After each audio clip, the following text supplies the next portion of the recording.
Hill, the Defense Department's Inspector General, is now investigating former National Security Advisor Michael Flynn over payments made to him from foreign governments. This news was revealed just a short time ago when Democratic Congressman Elijah Cummings, who is the top Democrat, the ranking Democrat on the House Oversight Committee, released several documents relating to Flynn, given to his committee by the department. One shows that the Pentagon did warn Flynn not to accept foreign payments without permission.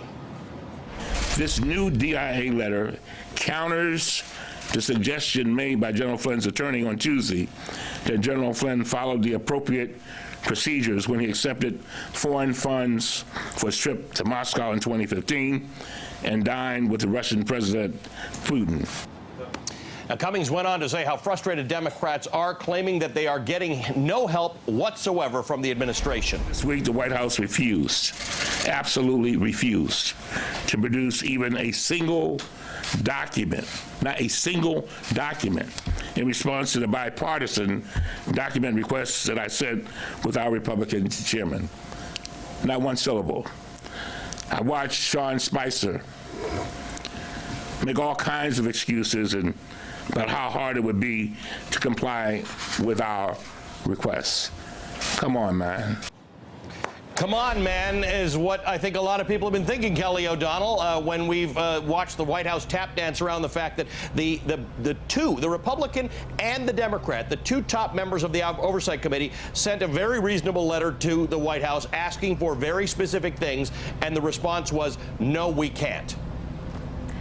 Allie, what they're saying is they don't have possession of these kinds of documents, that the former National Security Advisor was only in the employment of the federal government for about 3 weeks.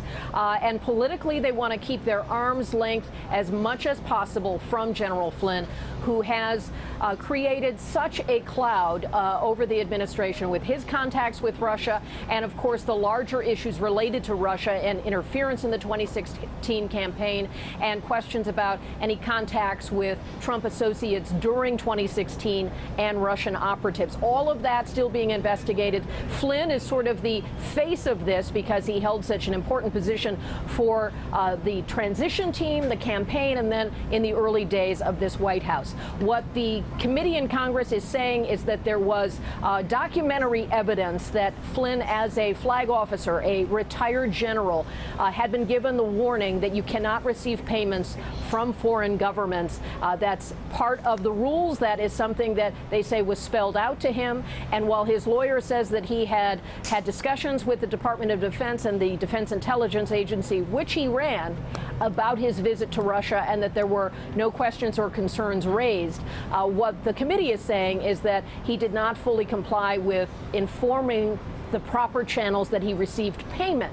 Now, that payment came from Russian television, and he was a guest at an event where Vladimir Putin was also at a large dinner, and Flynn was a speaker there, and he received payment from RT, as it's known, but it is an extension of the Russian government, different than our system in the United States. That is where they will find probably the easiest way to say, this was a rule, we don't see evidence that he complied, please explain this. Thus far, we have not heard from the White House about this issue. We can, as you alluded to, Sean Spicer was reluctant to even open the door to any of this. They don't want to be talking about Michael Flynn anymore. They will have to respond in some way, but they're also, it's unclear if there are any documents related to the transition that might still exist. And remember that Michael Flynn was one of the unusual people in the sphere of Donald Trump who already had security clearance. So he didn't need to go through all the forms of a new clearance. He already possessed clearance, and that allowed him to advise and so forth without jumping through the procedural hoops that many others would have to do as they joined the administration. So is that an area where he was able to sort of avoid some of these requirements, and is that why the White House says it doesn't have possession of these documents? I don't know the answer to that, but he was different than other employees during that phase. Whatever the result, the White House will have to be accountable for Michael Flynn because he was a close advisor of the president and was for a short time an employee of the federal government here and the Trump administration. Allie? Hey there, I'm Chris Hayes from MSNBC. Thanks for watching MSNBC on YouTube. If you want to keep up to date with the videos we're putting out, you can click subscribe just below me or click over on this list to see lots of other great videos.